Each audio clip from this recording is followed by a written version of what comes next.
dancing to Sega's Neptune. All this and more coming up on This Week in Retro. High-resolution color graphics. This land of high technology. The revolution in technology that made the information age possible. Those kids are not afraid of computers. COBOL looks horn with AI. Pokey Maps. And the doomed SEGA Neptune rises. All this and more coming up on this week's show. Up-to-date news for out-of-date tech. Hello guys, welcome to show 150. And what a ride it's been. I wonder if there's anyone out there who has listened to all 150 shows. We mentioned last week some people were sharing their Spotify statistics and things like that, their YouTube statistics, weren't there? And the number of hours people have listened to this show for has been incredible. So I think I speak for us all when I say thank you very much to everyone, whether this is your first listen or whether you've been along for the whole ride. Welcome, and thank you so much for supporting the show as we head towards Christmas. One more show till Christmas, guys. Have you done your shopping? Yep. Done some. Yeah. Aye. Gift cards and money, yeah. Yeah, oh, good, all sorted. Well, if you haven't done your shopping and you want to find something to put in your stockings, see, this is seamless, guys, seamless. Get the RMC Retro Christmas calendar. No, it's not a Christmas calendar. It's a 2024 calendar. It's suitable for all year and not just for Christmas. It's a calendar that I release every year. 100% of the profits go to charity, and it's available at shop.heba.co.uk. Or in fact, just go to retrocollective.co.uk and click on shop and help me to support a good cause. Thank you, guys. I won't dwell on it too much. Just wanted to squeeze that in. Do you think I got away with it? I think you did. Aye. Yeah. Aye. Good. Well, I've got my order in. Good. Something else I purchased this week. I did that thing that we've all done once in a while, an accidental eBay purchase. Put in a silly bid. Oh, accidentally won it. But it's turned out okay. So some of you know I've got a Sega Megatech arcade. Have you seen that one? Yeah. I've never done a video on it. It looks like a Puggy. It's weird. It doesn't look like a normal arcade machine. A Puggy. A Puggy is that a word in England as well? A Puggy is a Scottish word to describe a fruit machine. Oh, okay. So Puggy. Okay. It looks like a Puggy. That's what it does. So it does. It's got two screens. So it does. And on the top screen, small screen, you can choose a game. On the bottom screen, you play the game. It's essentially a Mega Drive, though, in arcade form. Now, why am I talking about this? Well, I bought one. I've got one in the cave, and then one came up on eBay last week with a £50 starting bid or make an offer. And I thought, these go for a couple of grand normally. This is, it's never going to go for 50 quid. It's an auction. It's a starting bid. But I'll put in a stupid offer. Put in a 200 quid offer. It was immediately accepted. What? Yeah. Now, it's not in great condition. The top monitor's been necked, but I have collected it. I have got it. It's probably the dustiest thing I've ever bought. It is thick with dust. So I've since bought the murder gloves, the full body suit, the dust mask, everything to do a video about cleaning this thing up. And then I found inside of it, I found 8 or 9 cartridges. There are cartridges. You can't just use normal Mega Drive cartridges. You've got to use special ones for it in there. So I could immediately sell those cartridges and get my money back. So it's turned out to be quite the bargain, even though it needs a lot of work done to it. Quite the bargain. Can you turn a normal Mega Drive cartridge into a card? Can you print a PCB and swap the chips across or something? There's an adapter, like a pass-through adapter that you can put into the slot and then put a normal Mega Drive cart in if you want to. So, that'll be an upcoming project. Accidental eBay purchase, but I'm pretty pleased with how that's turned out. I think that's pretty good value for money. Can you remember an accidental eBay purchase that you guys have done? Or a drunk eBay purchase? I see Chris smiling when I say that. Yeah, drunk ones. Unfortunately, I never win them. I lose sleep that night thinking, oh no, I'm winning. Yeah. And then I lose sleep. Dave, I know is very measured in his purchasing. He uses sniping tools and things like that. So I don't think there's room for accidents. There is. I have bought things on a whim where it's listed with a buy it now price thinking, oh, that's cheap, that's a bargain. I don't have that. Yes, I do. I have several copies of the same Amstrad tape games because they're so cheap you don't check it and you think, oh, I remember that, I'll get that. And then it turns out, I've done that twice before. Yeah. I've got 2 copies of F-19 Stealth Fighter, the same thing. I thought well, that's a good, I'll need to get that. Of course, He couldn't have find already. it, so he bought another one. Well, that's basically it, yeah. But I do use Gixxon. I use Gixxon for sniping, and I would advise anyone who's buying something on eBay or on an auction to use it, because all it does is it waits the last minute, the last few seconds before it submits your offer, and it means no one else gets to find out how much you're going to pay, and it can save you a fortune. Because it's a Well, I'm stealth disappointed. I'm disappointed that my stealth joke went under the radar there. Chris, how was the Perth Amiga user group meet that you went to? That was fantastic. It was meet 10, and my wife Nikki came along to man a reception desk because we used Eventbrite for the first time. So that was good. She could do all the check-ins, and then so that was good fun. And then went home after all the check-ins were done. So basically, as always, thanks to everybody that helped, because it's just, can't go off without mainly the admins, but also other people pitch in. Even if it's just down to putting the tables and chairs away at the end of the night, it just all helps out. And of course, we had Amiga Bill as our online guest, so we did a Zoom meeting with him, and he was fantastic and very well received. So thank you, Bill. That was awesome. We had a good time, and it was very early in the morning for him, 6:30 a.m. after a night out. Ooh. So we really do appreciate what did you do that to him for? But it was wholly on him. It was 100% on him, and he says, "No, that's fine. I'll do it." And it was really good. So, but we were gentle. We made sure it didn't run on for too long. So that was good. Numbers were down slightly, but I won't dwell on that. But we were already thinking about a new format for next year. We just need to reshape things. This time of year as well. People are busy in December. Yeah. So and skint. Yeah, and skint, exactly. So there we go. There was a quite amusing thing though, because I set up. All I took along was my A1200, and because it's Metex and it's Christmas, right?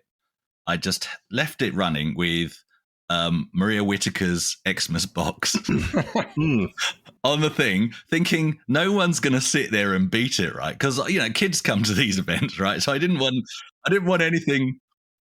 No one's going to sit there and go through the game to completion, and then suddenly one of the other admins called me over and said, "Chris, how do I switch this off?" Al, just 3-finger salute would have rebooted the machine. But anyway, so there was a big panic because suddenly there was something not quite family friendly on the screen, because somebody had in fact sat there until they'd finished the game, which was quite amusing. But yeah, good grief. Yeah, for those who don't know, Maria's Christmas box is a strip poker game. Yes. Who thought to put that on in the middle of a family-friendly event? It's going to sit there and finish it. Anyway, that wasn't caught in the video, but obviously just we'll do a montage and we'll put it on the Perth Amiga User Group YouTube channel. And if you want to look at it, that should be up before Christmas. And then, superb. Good. Well, if you want to find the Perth Amiga User Group for the next meet, or a meet in your area, wherever you are in the world, I recommend retro.directory as a website to go and visit. They don't sponsor us. It's just such a good website. I like giving them a shout out. Yeah. Retro.directory. Find all of the cool retro stuff near you to go and try out. Awesome. Dave, any update on your IBM PS2 that you've been I managed to get a replacement floppy drive for it, so thank you very much to Nicholas for that. And I also got a guy called Peter in Germany has done this project to replace the hard drive in it. You can use XT IDE, which is a fairly cheap modern solution to use CF cards or SD cards in an 8-bit ISA slot, but I wanted to replace the drive directly. And the guy Peter in Germany has made this drive. It is based on an SD card, but the computer sees it as the original drive, so it's much truer to the original there. So my PS2 is fully working with a floppy drive and a hard drive. The only thing now missing is memory, but I'm delighted with it. It looks great. I've even got an IBM Model M keyboard in, which has been bolt modded. Bolt modding sounds like the coolest thing in the world. It's just replacing plastic tabs with bolts, and it's all refurbished. So I'm really delighted with that. I finally got the IBM is it's not really the one to have, because it's not even the best way to have a 286, but it looks the best. Yeah, from an era when IBM made things to survive an apocalypse or a nuclear blast. They are incredible machines. Awesome. Well, it's great to catch up with you both. And, let's go into this week's stories. Our first story today is submitted by listener G7VFY over at PCMag.com, where an article opens: an alarmingly large portion of the world's business and finance systems run on COBOL, and only a small community of programmers know it. IBM thinks Watson can help, but it's not guaranteed.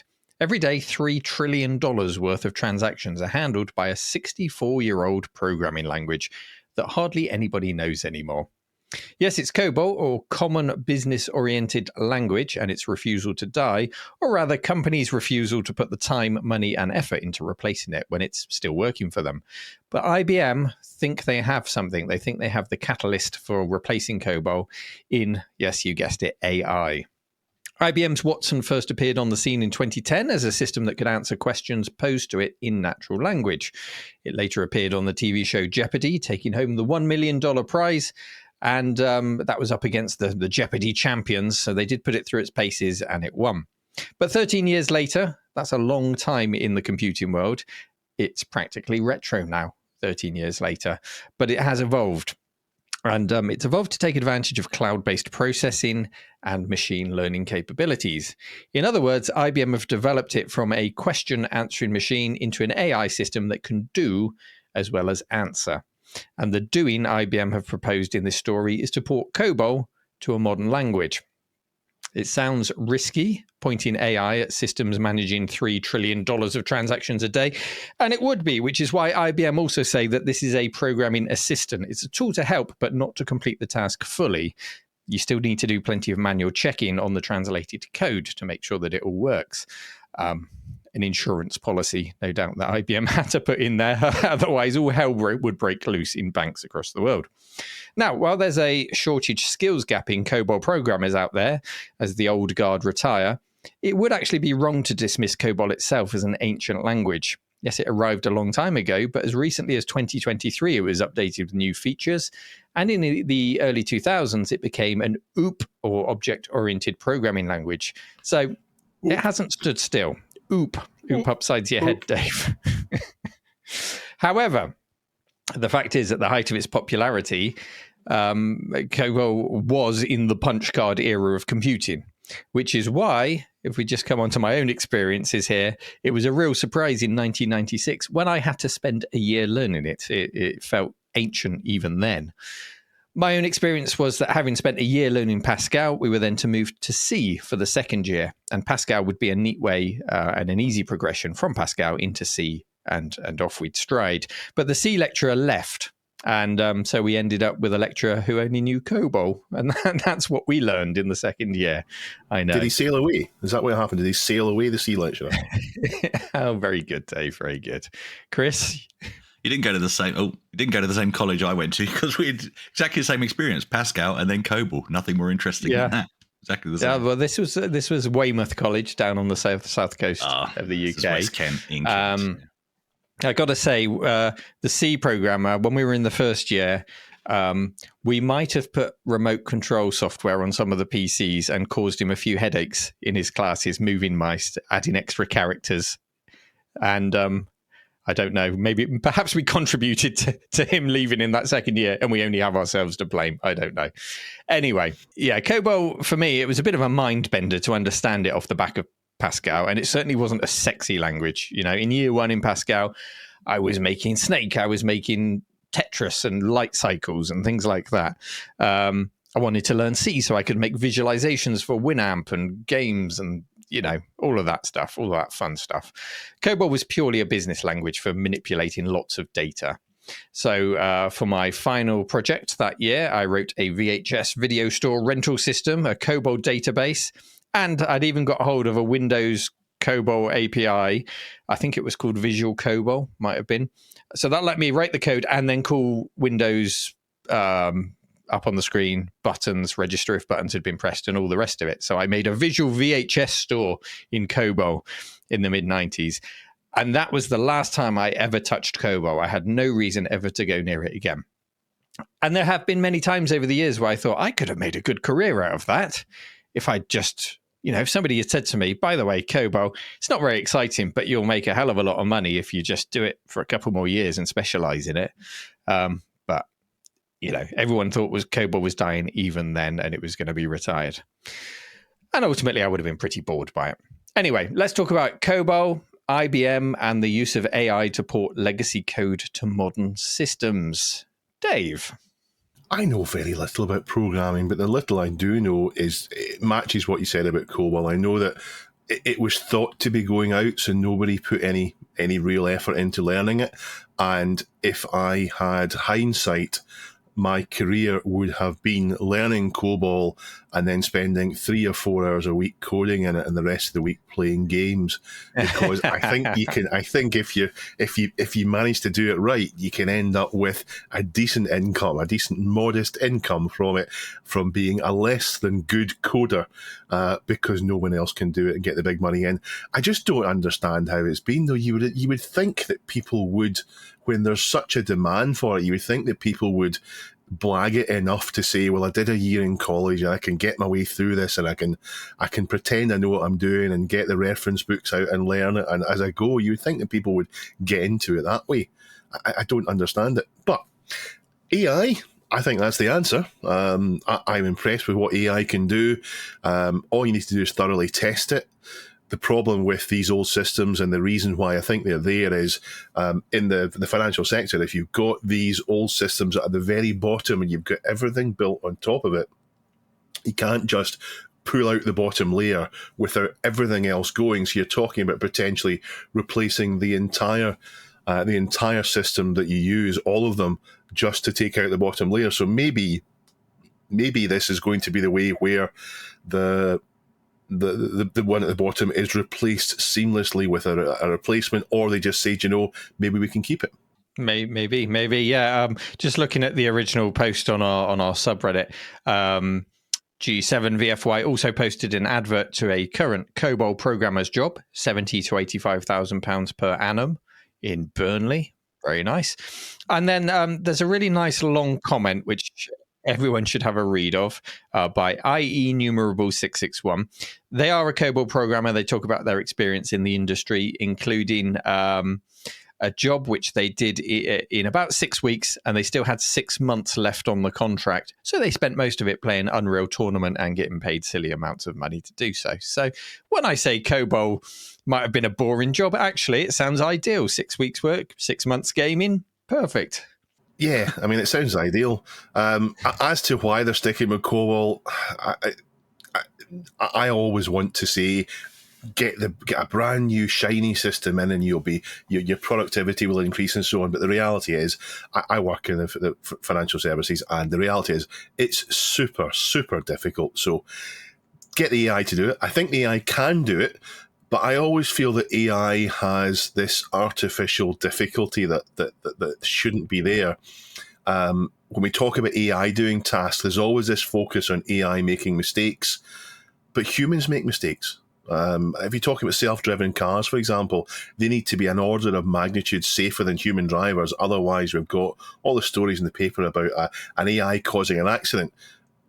If they can demonstrate that they're notably safer than human drivers, then why not?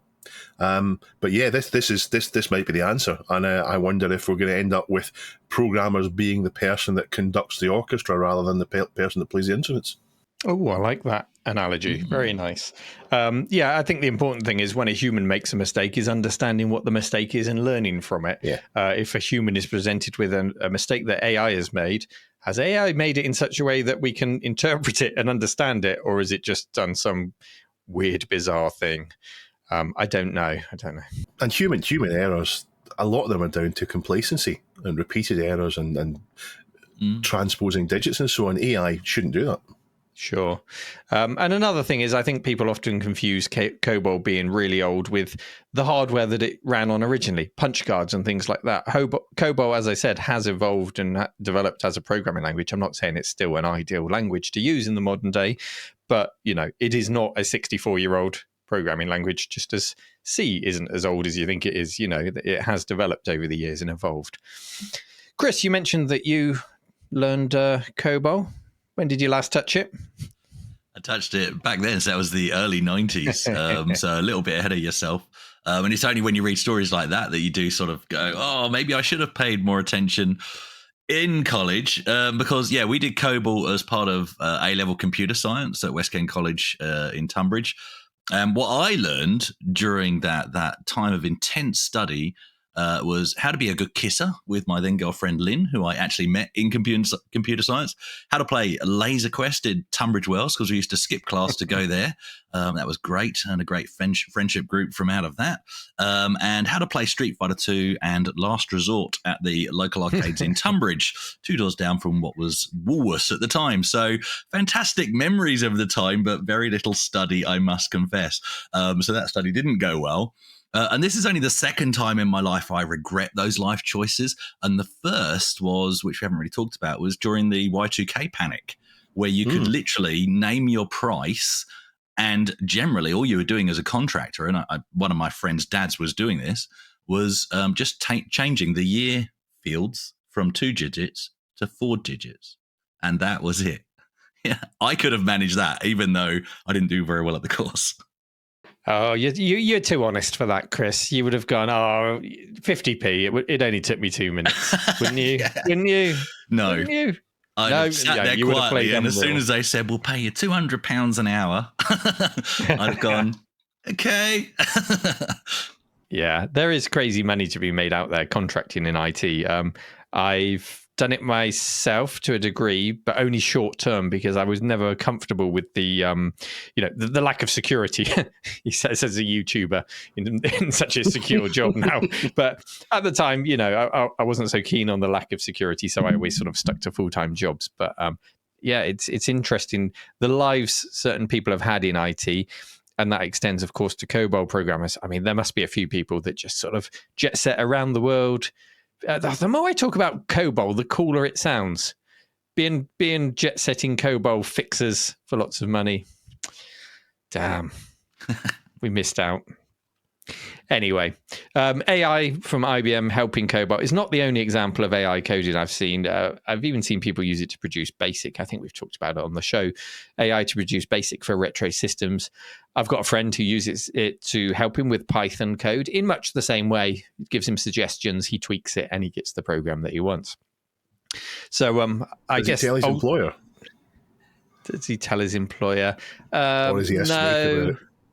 No, it's part of a kind of a startup project that he's doing for himself rather than for his employer. Yeah. So he's sort of filling his own skills gap using AI to achieve the result that he wants to. Yeah, which is cool. But yeah, I guess it poses the question, how long will it be before AI can do a good job of coding and porting code without human intervention? How long before we can pick up a mouse and say, hello, computer? It really needs to be in a Scottish accent. Can you do a hello, computer in a Star Trek style? Hello, computer. Even I can do Scottish better than that, Dave. Hello, computer. An English accent. And describe what kind of program we like. Will programmers need to take a degree in English instead of coding to help them describe better systems and get better outcomes? For the record, we here at This Week in Retro welcome our new AI overlords. Before we go into our next story, a moment, please, to appreciate and thank our sponsors of the show, PCBWay, and look at my latest PCBWay acquisition. It is a PCBWay, for those who don't have a video, I will describe it. It is a PCBWay neck brace. Look at that, filled with very comfortable gel. It's not just PCBs that they do. They also make neck braces, Christmas decorations, pillows. They sent me a pillow that you unzip and it turns into a duvet. Incredible. I saw you wearing that, looking a little bit like ET. Is the neck thing comfortable? Is it for a flight? Is that what it is? Is it so you can it's for like sitting in your car or on your plane or whatever and having a little sleep on your pillow. Oh yeah, when you're driving, yeah. It looks magnetic. Nice. Magnetic? Oh, it does say that in the description, doesn't it? Magnetic neck.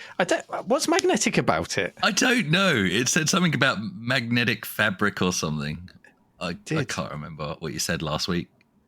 Yeah, it did. Anyway, there you go. PCBWay.com for all of your PCB, 3D printing, CNC, and neck brace needs. Go and check them out. And we thank them for supporting the show. In fact, later on, just crash over my sponsorship slot there, Dave. Well, later on in the episode, PCB we feature again because it was them that do the excellent 3D print later on. There you go. That's good. True. Could you wear that neck brace for like if your computer crashes? Oh yeah, that means you don't get damaged. Yeah, It also you won't get doubles as a whiplash. VR headset. So many uses. This is brilliant. Brilliant. Thanks, PCBWay. Let's carry on with the show. I cheat at games. No. I've always done it. I do. I've always done it as far as back as I can remember. Never when it's with another person, obviously, but when it's against the computer, particularly when I want to see the story or I'm not enjoying the game, I will cheat. So that means in adventure games, only when I'm well and truly stuck. And sometimes, unfortunately, once you've had a hint or two, it feels like you've broken the seal and it's easier to go back and get another one. But these days, I try super hard not to do it. But sometimes the answer is so weird that I don't feel I would have got it. Or it turns out to be something that I've already done or a glitch in the game. And there's nothing worse than sitting for a couple of hours trying to get past something and then looking up online that, oh yeah, there's a bug in the game and you have to do this first, otherwise it won't work and you won't know it. But straight out, cheating and walkthroughs are not the only way to do it. As games got more complicated, things got a little bit more grey. Some of my favourite RPGs had clue books, and while yes, they did have maps and so on, they acted as a companion to the game and the manuals rather than what came before with cheats. So if you look at, for example, I'm holding up Pool of Radiance. This is the clue book, the manual, and the Adventurer's Journal. The three of them go together. It looks as if they are a matching set, even though you need to buy the clue book afterwards. And the clue book gives you a bit more about it. It helps you get more into it. The same with Eye of the Beholder here.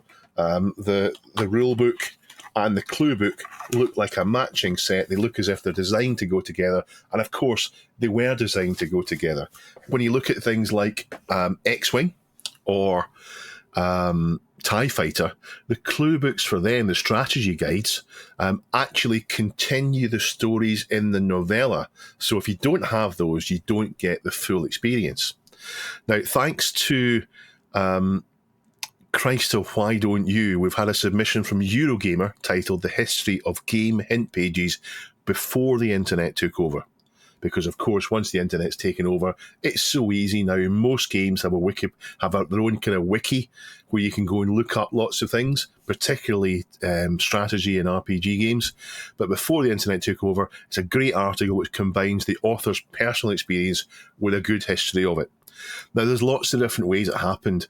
I remember magazines, for example, where they would list the pokes that you need to do, or the cheat codes that you would type into the title screen of the high score table, or they would have maps. Personally, I've had a few of the clue books. I'll ask Duncan to put a couple of images of my shelves on where you can see the game and the clue book next to the strategy guide next to it. But what I never had is the most iconic one, Infocom InvisiClues. And I don't think the author of the article did either, because he's not mentioned them. So Infocom were one of the first games to come out for computers, one of the first mass market games, and their InvisiClues were quite clever. They had a progression of hints that got more specific, and you highlighted them with a pen, sort of a invisible ink type thing, to go through the clues to give yourself only as much as you need. And because you use a pen, it discouraged you from reading on. And they also would even put fake clues in there to scold people who tried to reveal extra spoilers for themselves. Neil, do you cheat? Do I cheat?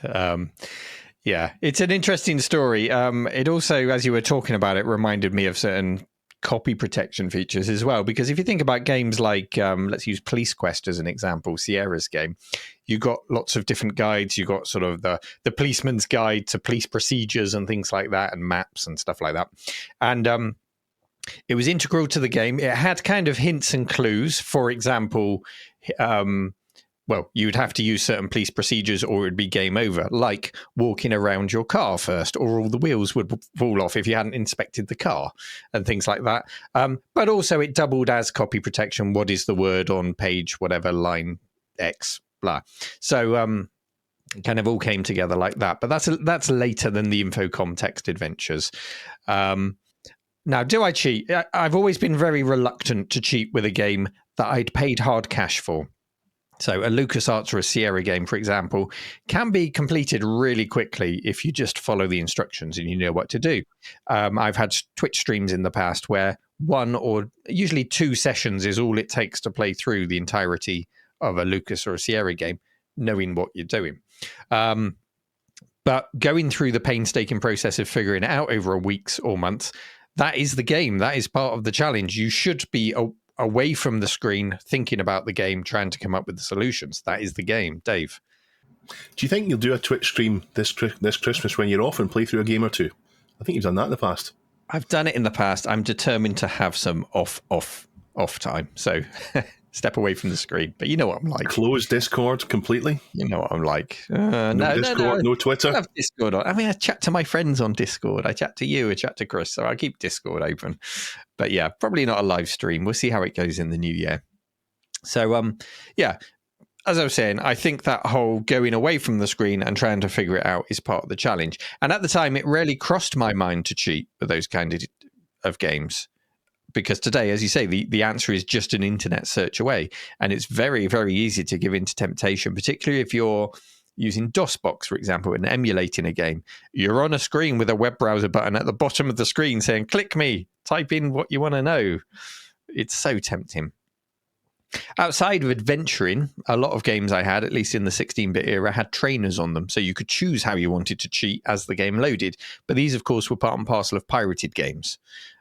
So I didn't have that same feeling of cheapening the experience because I hadn't bought it in the first place. And then beyond that, you've got cheat codes that you can type into games. Yes, I did type cheat codes in from time to time. But usually when I'd got to the point of, giving up on the game, this is as far as I can get. Okay, let's type it in. 2 things I never did though, Dave. I never bought a hint book or a strategy guide. I, of course, read hints and tips in magazines, but I never bought a dedicated book to a game. And I never called a premium rate tip line to get clues. I know there was things like the Sega hotline, the Nintendo hotline, which is mentioned in the article. Infocom must have had one, surely. I think Sierra had one, LucasArts had one. I mean, it was a money spinner. There was money to be made there, wasn't there? Premium rate lines for hints. So I'm sure Infocom must have had one at some point.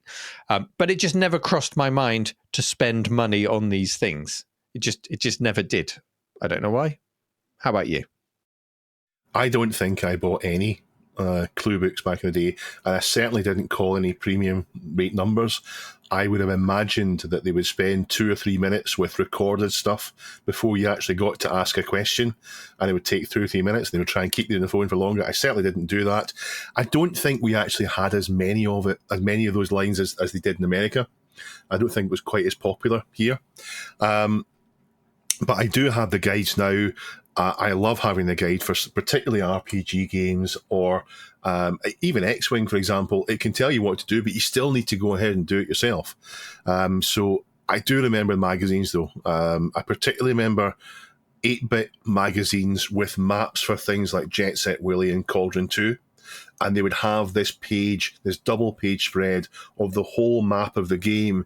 And you would get this view of the witch's castle in Cauldron 2 that you wouldn't see in the game because you would only see individual rooms, but this map of it would give you this wonderful view.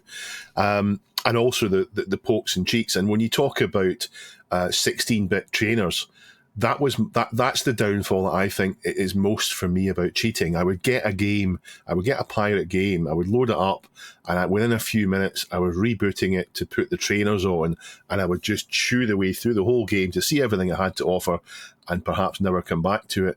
And that was because I had so many games and because I hadn't paid for them. But when I look back at games like Turrican 2 and so on, perhaps I would have been better if I just practiced and maybe never seen the later levels in practice. But then I don't know. Sorry, I was just going to say those maps that we used to see in magazines where the Monty Mole or whatever is laid out on a double page spread. It was awe-inspiring then just to see the whole game, to see how little you'd got into the game and how much more there was to explore. But even today, when you look at them, it is awe-inspiring to see how much was squeezed into 48K or 64K. It is incredible.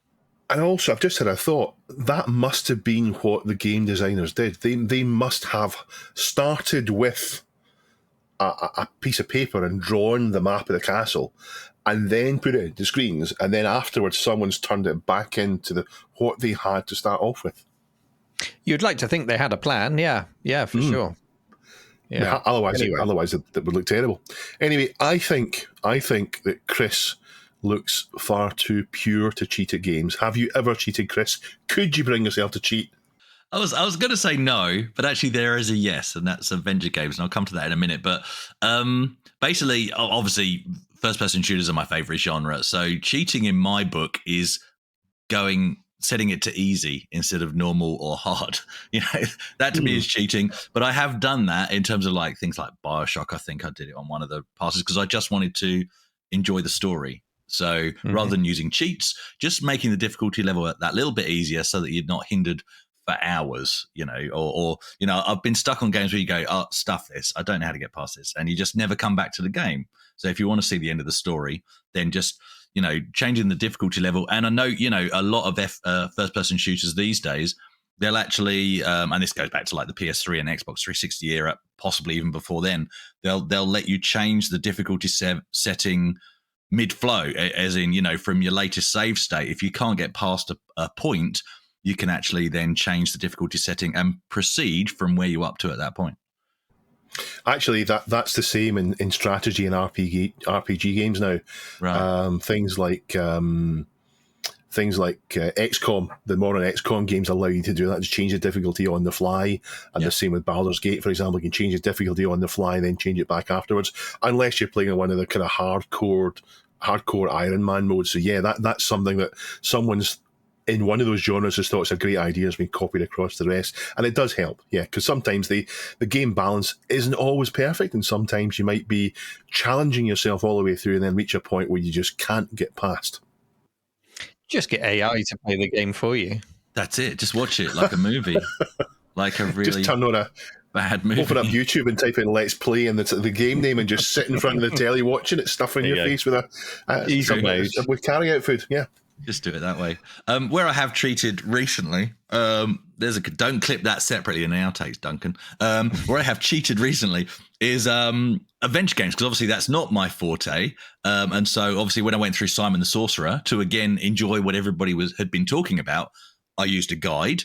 And also when me and one of my friends recently went through Riven, we got right to the room at the end and then realized that we should have been taking note of some of the glyphs that we've been seeing all the way through the game. And we're like, the stuff that we're not going all the way back and finding each one. So we just looked it up on the internet. And some of the older games, I mean, the Infocom games, we go back to them, some of them had mazes and so on in them. And I don't think those aged well. I think of all the things in Infocom games, the mazes aged the worst because you had to get the graph paper out and you had to work them all out that way, and it was time consuming. And if you're in the mood to do it, that's fine. But if you're not in the mood to do it, if the maze comes at a point where you can't be bothered with it, then yeah, that's when maybe just cheat your way through it. I don't think there's any real shame in cheating. However, it just can ruin the fun of it.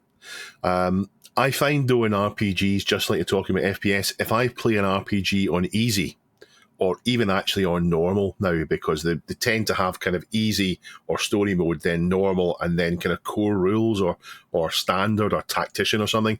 If I play it on easy or normal, I find it's not enough of a challenge. It means that you just don't use the items you pick up. You don't have to use your character strength the way they should be using. You don't have to be strategic about it. And for me, that reduces the achievement. And in fact, actually using a strategy guide can reverse that, because it can help you learn how to do things better and give you some guidance on what you're doing wrong and learn how to get through it. Now, the article goes on to discuss hint lines. I never called them, as I said, but I think I remember them. I've got this vague memory of there being one for Dizzy and of the Oliver twins talking about it. And I don't think the Oliver twins said this, but I'm sure someone said that they put puzzles in that were impossible just so you had to phone the hint line. I'm sure that didn't happen. I don't remember that coming up, but I do remember them talking about it. Yeah. And it was a money spinner for Codemasters. Yeah. But yeah, crack games with trainers ruined several games for me. Turrican 2, for example. I wish Turrican 2 had never used a trainer on it. But there you go. That's how it is. I'm a dirty cheat.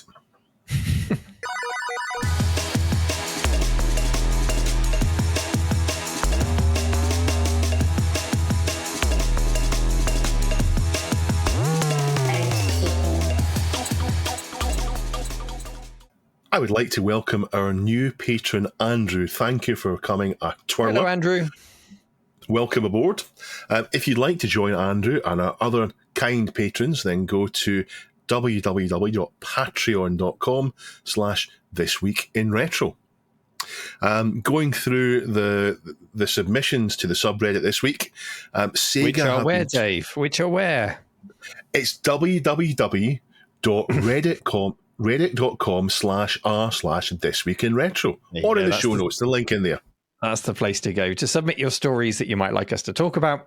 And these are some of the stories that interested us but didn't make the cut this week, Dave, did they? Don't put people down that way. These were great submissions. They're all great. Sega are talking about going back to the energy of the Dreamcast era, and I think I saw a list of IPs coming back. Streets of Rage and Golden Axe stood out to me. A couple of my favourite type of games. Deja vu.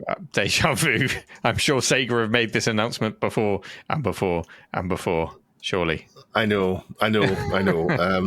Still more exciting than COBOL.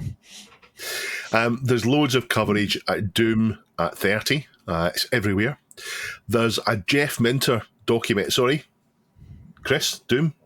The Atari Jaguar was 30 recently as well. Oh, wow. I saw that on a podcast. Atari themselves. On one podcast. Yeah, Atari themselves certainly didn't notice, did they? Next year when the official 30th comes out, Yes. Ignoring the pre-release one, there'll be an angry Chris bashing in comments on every article. Actually, I think you'll find. It's true. Why are you saying it's the 30th? It's 31 now. Yeah.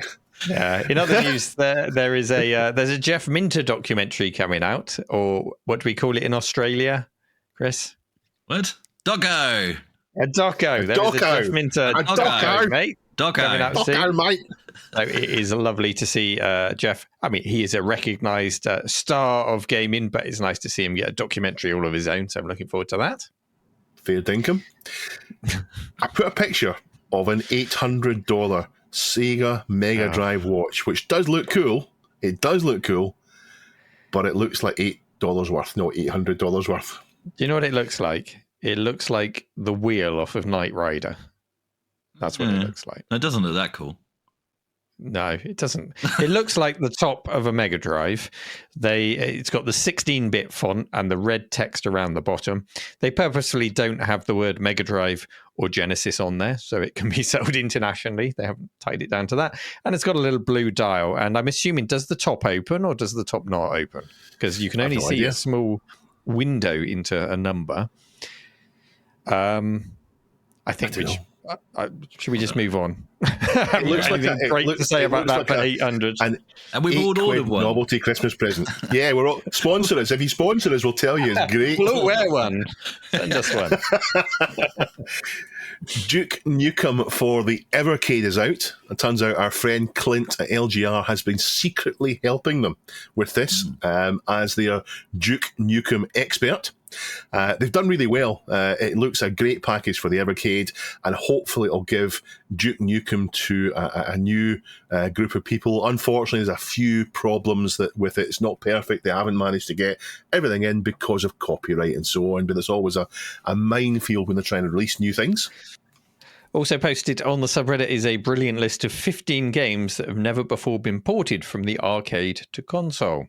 The top 3 cracking games, and I think these are your thing, aren't they, Dave? Star Wars Trilogy, big one for you. Cadillacs and Dinosaurs, which I know you're a big fan of. I knew it existed. I never really gave it the time of day until you came to the cave and said, got to play this. And I actually put it on this weekend, and there were 2 kids that were just enthralled by it and played it for a good hour on the emulated arcade. And Revenge of Death Adder. Favorite of yours, sequel Dave? to Golden Axe. Yeah, Golden Axe is a favorite of mine, so I thought that was one that was never ported, and I thought it's a good mention just to make me think of Golden Axe. and this list of games that remain unported, is that the submission that we've had today? I don't know. They weren't ported from arcade to console, so I'm guessing officially proper released ones. There may have been homebrew ports. Every now and then you find that these things have appeared on some kind of PlayStation 2 compilation CD or something like that. I know. Yeah, never be fully sure. I didn't write the article, so you can't actually me about it. Another one to check out, though. Yeah. And Bandai Namco are opening new shops. In the UK, 3 new shops. Yeah, you put this note here, so you're gonna have to pronounce it, Dave. Yeah. So Gashapon capsule collections, Ichiban Kuji ticket prices, and Sunstar stationery. I don't know what any of those words mean. Oh, okay. I don't know anything about it. I saw it there and I thought, this is just completely alien to me. But apparently it's retro. Bandai Namco is a name we all know about, and I don't know what these things are. Excellent. Well, that's the news in Dave's briefs this week. Please do come along to the subreddit, reddit.com/r/this week in retro, and come to the Discord server, especially over Christmas. If you want some company, if you want to chat along with us, discord.gg/RMC retro, where there is the wider RMC retro community, but also a This Week in Retro room where we can be all cozy around the fire and eat mince pies. Unlike Atari, we never forget a birthday. Actually, we might have almost forgot one, and as previously mentioned in Dave's briefs, and also thanks to Dr. Local and a couple of others for reminding us that Doom was in fact 30 years old on the 10th of December. So at the time of recording, that's only yesterday, so we didn't really forget. You know, going to air, we're kind of a week late. So I think we sort of missed that one. But the link posted by Dr. Local actually takes you to a news on The Guardian, which is basically from the creators of Doom and how important Doom was 30 years later. So that's really worth looking at. And also embedded within that story on The Guardian is an embedded YouTube video, which is video from within ID in 1993. So that's really interesting to look at as well. So just sort of, I pointed out id. I say ID. That's because you're wrong. I say id. Yeah. Okay, fine. And they say id as well. I used to. And then in fact, in the Half-Life doco, they said id. Doco? But I'll not stop saying ID. I said ID. I said ID until I learned better. And then I spent ages punishing myself every time I said ID, and now that I've learned it, I'm going to lord it all over you and be smug about it. I'm too stubborn for that. Porsche or Porsche, Dave? Porsche. Exactly, but that's incorrect, and I'm not going to change, even as an owner, and you're not going to change either. So there we go. So ID. There you go. Slip your Nikes on and get in your Porsche. Yes. With your copy of Doom. Love it. So anyway, happy belated 30th birthday, Doom. And do you know what can play Doom? The Sega 32X. Here's my segue, guys. So the Sega 32X had a fantastic port of Doom, which brings me to the main story. Well, it had a port of Doom. It had a port of Doom. Had a port of Doom. Was it better than the Jaguar's port? I liked the Jaguar's port. The Jaguar was 30 years old, not long ago. I think it was based on the code base of the Jaguar's port. So it must have been awesome. Yeah. Anyway, talking about console gaming, the beauty of console gaming is, and always has been, the fact that you buy the console and it just works. And there's no need to constantly upgrade components like with the inferior PC gaming, of course. Unless you owned a Sega Mega Drive or Genesis, for those of you with a region-specific speech impediment in the early 90s. The Mega Drive had lots of add-ons available, like the Mega CD, which gave it CD-ROM support, and also the 32X, giving it the ability to play 32-bit games or, games 50 times better than anything on the Atari Jaguar. When all that was plugged together, some would call it the Tower of Power. I've certainly heard that name being bandied around. To me, it looks like something I'd build by mashing the wrong buttons in a round of Fortnite, but, each to his own. However, Sega saw the error of their ways and intended to release a standalone console called the Neptune. And the Neptune was meant to be a Mega Drive with a 32X built in, so all in one console rather than all these added on bits.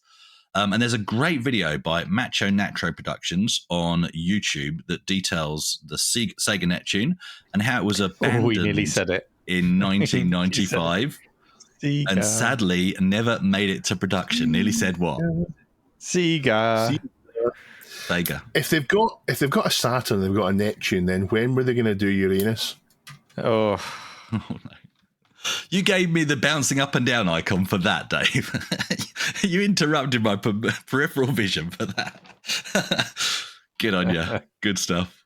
Oh, dear. Anyway, I have. Yes, it's here. Yes, they try this every week. They try this, and sometimes it works.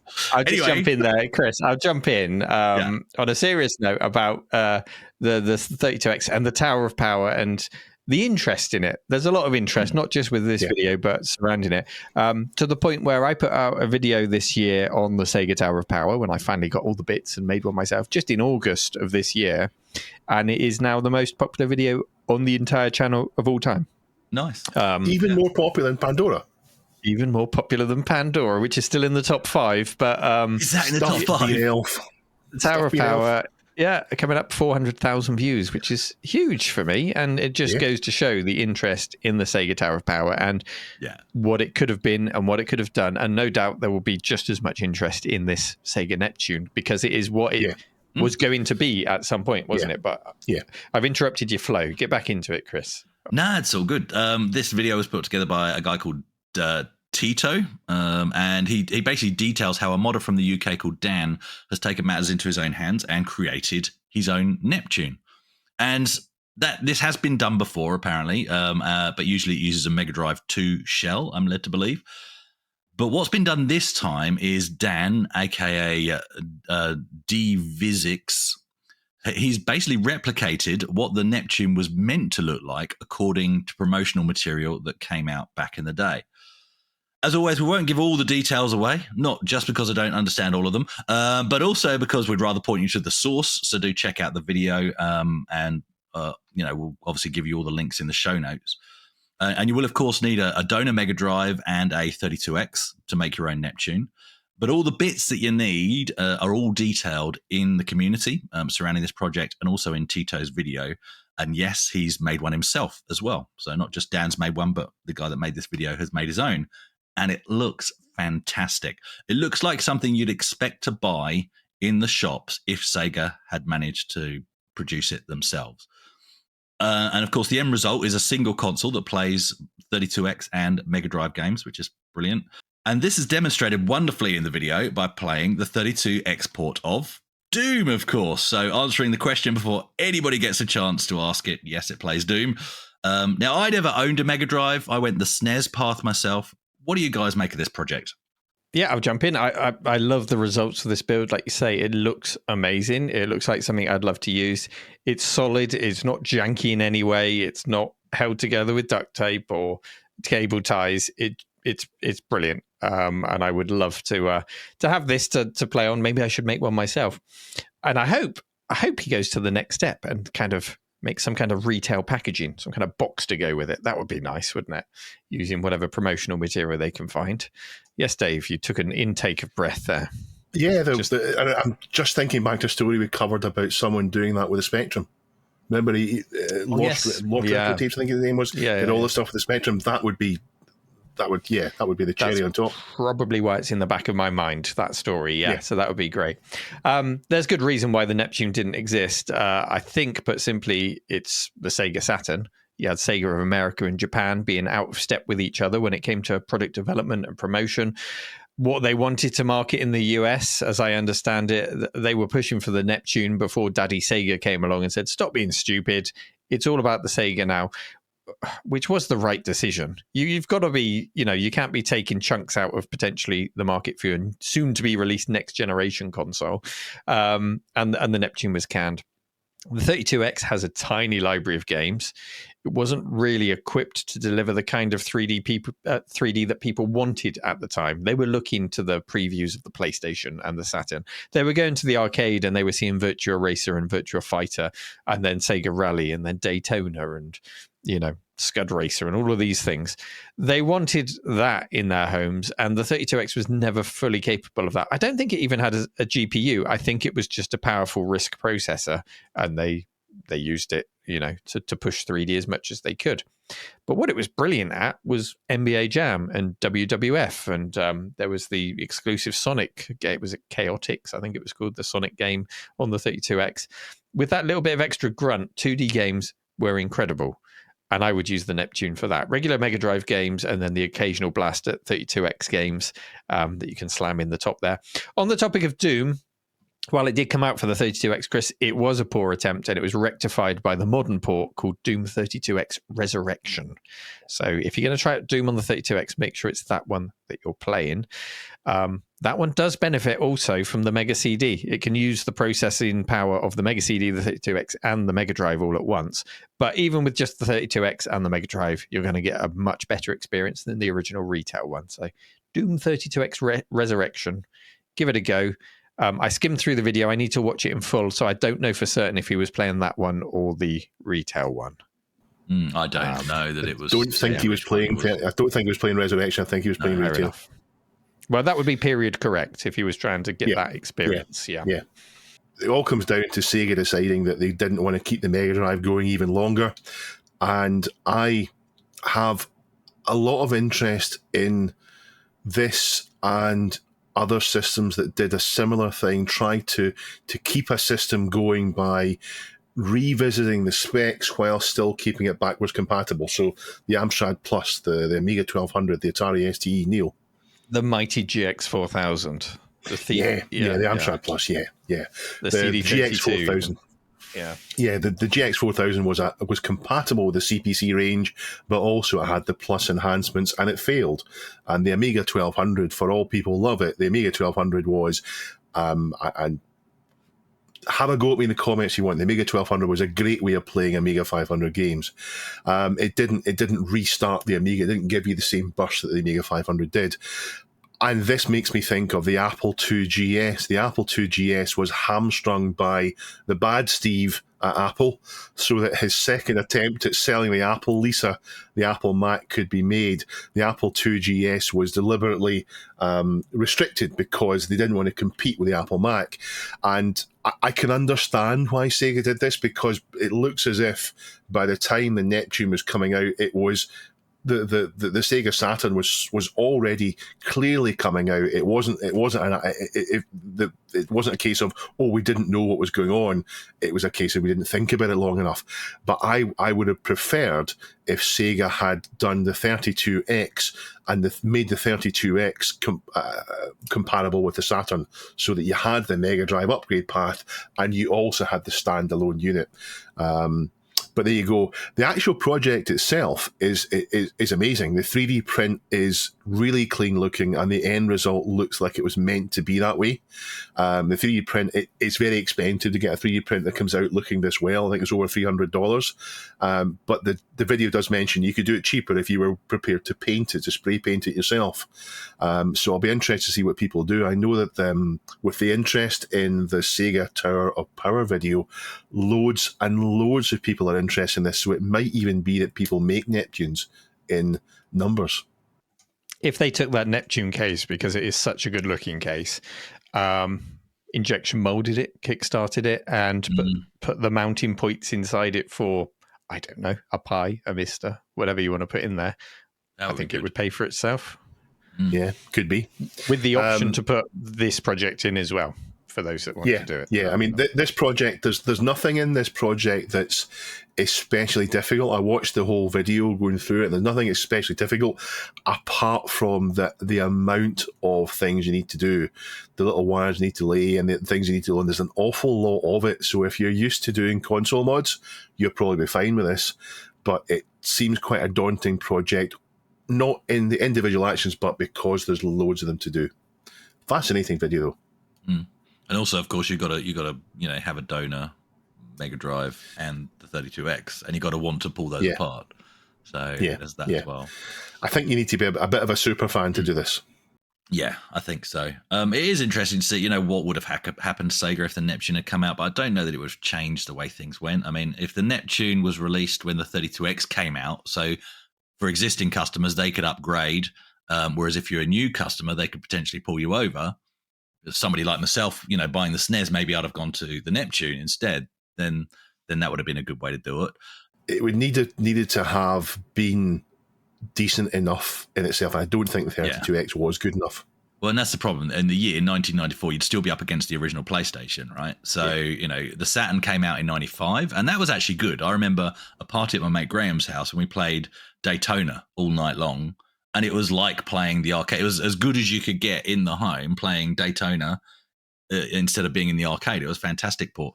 We had great fun. I got the lap record, the best track time out of all of us, just as I left the party at my most drunk, which was fantastic. Don't drink and drive, but if it's in a game, it's fun. So I'll never forget that. Is that your tip for GTA 6? Yes, it is. I play GTA 6 drunk. If Sega hadn't produced the Mega CD or the CD32, and this will be a very unpopular opinion, but stuff those projects and instead dropped the Saturn in 1994, maybe the landscape would have turned out differently, because then they'd have gone directly head to head with the new player, which was Sony, which hadn't entered the console market at all. So, might have turned out different. I don't know. Just to put a spanner in your theory there, the Saturn did come out in 1994 in Japan. Oh, did it in Japan? Oh, okay. Everything I looked up today said it came out in 95, so that must be Europe. 95 in North America and Europe. So, yeah. How did the Saturn do in Japan against the PlayStation? Because things aren't always the same there. Yeah, I'm pretty sure it did pretty well there. It might have even beat. Yeah, okay. So my theory holds. Proven, Chris Wright. Yeah. The big question is, when is its birthday? Okay, here's a tidbit of information for you from the wiki. Meanwhile, Sega released the 32X on November the 21st, 1994 in North America, December the 3rd, 1994 in Japan. So the 32X came out in America after the Saturn had come out in Japan. That's how crazy it was. That's daft. Wow. Yeah, and January 1995 in PAL territories and was sold at less than half the price of the Saturn. After the holiday season, however, interest in the 32X rapidly declined. 500,000 Saturn units were sold in Japan by the end of 1994 compared to 300,000 PlayStation units. So the Saturn was outselling the PlayStation at launch, and sales exceeded 1 million within the following 6 months. There are conflicting reports that the PlayStation enjoyed a higher sell-through rate and the system gradually began to overtake the Saturn during 1995. Blah, blah, blah, blah, blah. So I don't know the outcome there. I'd need to read a lot more, but certainly the Saturn was a much stronger release in Japan than it was elsewhere. So maybe my theory holds up then. Maybe the 32X, had it not existed, might have stopped splitting the market for the Saturn in the USA, and maybe it might have been Sega, Nintendo, Microsoft, and Sony all still competing now. Possibly. And Amstrad. And Amstrad and Amiga. Oh, definitely Amstrad. And definitely Amiga. Well, Amiga's still going in 2020. Yeah, Amiga never died. Amiga never died. Amiga definitely never died.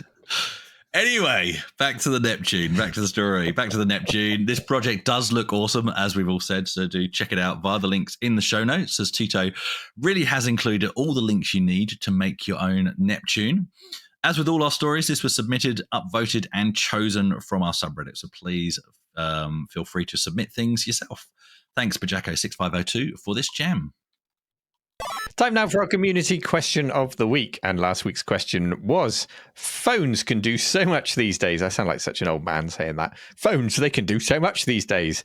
But there is something that your phone could do, but you use... Oh, is there something that your phone could do, but you use another device / method for instead? For example, your phone can easily import dates and events, but you could use a good old-fashioned RMC Retro Charity Calendar instead, available at shop.heba.co.uk /charity_calendar. Yes, a shameless plug. So smart. So yeah, our phones, we were talking about this last week, our phones can do so much, but sometimes it's nice to have dedicated devices or alternative ways to keep your focus on what you're doing, or you just get more enjoyment out of it. So I will close contest mode on the subreddit, and we can see the top answer. Oh, it's a very short answer, so maybe we'll get a few more answers in this week. The top answer is from Retro, who says, love a physical calculator to click-clack my sums into. Click-clack. Click-clack. Yeah. And Computerist 1969 replies, yep, I've got a Swiss Micros reproduction of the HP16. No way I'm using a touchscreen. Too slow and inaccurate. That's a good point. If I'm adding things up, I use the numeric keypad on a proper full-size keyboard, and I wouldn't do anything else. I do too. And that goes all the way back for me to when I used to work on supermarket checkouts. And this was back in the days when you would have a different code for every piece of fruit, every vegetable that was loosely bagged. So you would have sort of a code for bananas or whatever. And you would get into the routine of not even looking down at your numeric keypad. You would just smash the codes into the till. And that's always stuck with me. Clean up an L4. Richard Cheers says, music, I still prefer selecting by flipping through the records, admiring the great cover sleeves, slipping the LP out of and placing gently onto the platter. I feel more of a connection to the selection and compelled to listen to the whole album uninterrupted. That's easy for him to say. Apart from you've got to turn the record over. Yeah, you got to stand up, walk across the room, turn it over. Well, you might have a fancy one that does it for you, or a child. Flipping heck.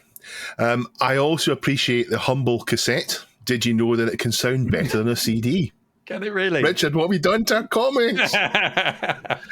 As to calendars, I have the RMC calendar. Neil, what have we done to Richard? I have the RMC calendar as it's the best one out there, but I honestly can't bring myself to write on it. I don't want to make it look messy. Wow, thank you, buy Richard. two then. Buy two. I bet he hasn't even coloured in his colouring book, has he? I haven't, actually. Chris, a nice short one. Yeah, very short one. Antiques for Geeks says, make calls. So I'm not sure what he's saying there. Is he saying he uses something else to make calls? Maybe he uses the landline. Landline. Yeah, or a couple of cups and some string, maybe. I don't know. Do you guys still have a landline? No. Ooh, I do. No, I don't. I do as part of my thing, but not a separate line. It's, a VoIP. So I've got a phone plugged in, but all that is to annoy cold callers because we never answer it. It just goes to voicemail all the time. Oh, okay. Yeah. So as their short answers, we'll read out some more. Chromatic Core says, handheld games. I have a number of modern emulation handhelds along with a couple of modded Game Boy variants. The thought of using an emulator and wonky touch controls to play classic handheld games makes me shudder. Yeah, it never quite sits right, does it? Trying to play on a touch screen when you want tactile controls. Dave, do you want to read some more? DM Landrum says, even though some great apps exist for music production in phones, I still find them clumsy for serious music production. Instead, I have a pretty nice synthesizer studio with a large number of classic synths centered around a nice computer running a DAW. I don't know what a DAW is. A DAW, Digital Audio Workstation. Do you mean an Atari ST? Yeah, could be. It allows me to get great results in a very familiar setting. Nice. And I'm surprised I have to scroll down quite so far to find somebody says a watch. Telling the time. This is Jeff Mendoza. I wear an analog watch. Playing retro games. I'm happy with emulation, but it needs the right controller. Oh, there you go. Chris is wearing, is that an Apple Watch or an analog watch? I can't. No, it's an old school. It's an old school Casio. Well, when I say old school, Casio still make them like this. This was only bought in 2019. Casio, fantastic. Look at their range. They look like they were made in the 80s. Well, you should have spent $800 on a SEGA watch, really. I could have. And then to round off the comments, Bajako6502 says, basically, anything there is an app for. If I can log onto a website and do it, then I don't need a single-use version of that website taking up space on my phone.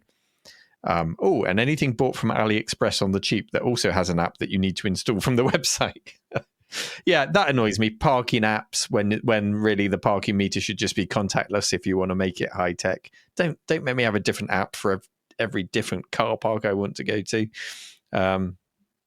Yeah, the consolidation of apps into things like Just Eat, I guess, makes our life easier. But then someone's skimming off the top. I don't know. There is no answer. AI will save us, right, from everything. Yeah, AI will make us all redundant, and we'll just be given an income to sit in our behinds in a house and not work. That'd be great. We won't even need to say when we want pizza because the AI will know. Oh, you look like you need pizza, Chris. There's one at the door.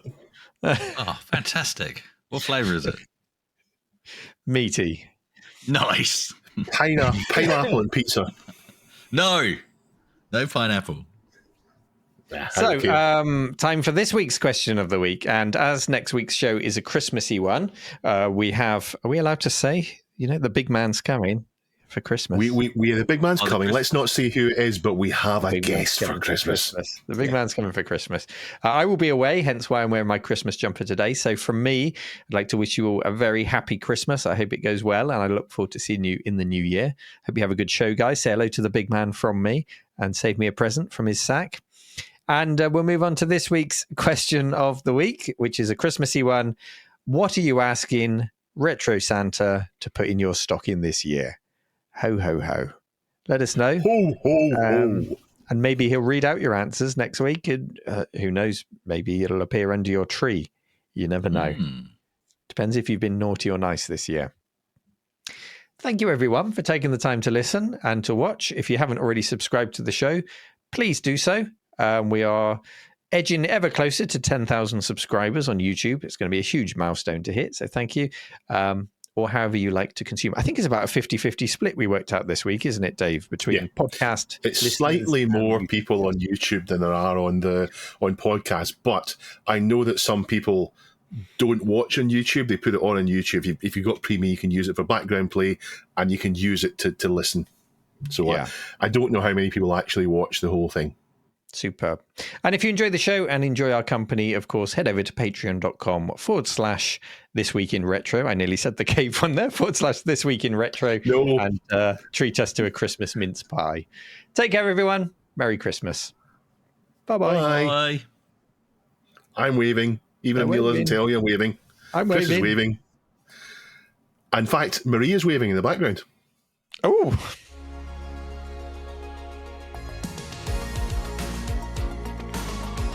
This Week in Retro was presented by Neil from RMC The Cave, Chris from 005 AGIMA, and Dave. It was produced by me, Duncan Styles. The podcast version of the show is available through your favourite podcaster, including Apple Podcasts and Spotify, and the video version is available on the This Week in Retro YouTube channel.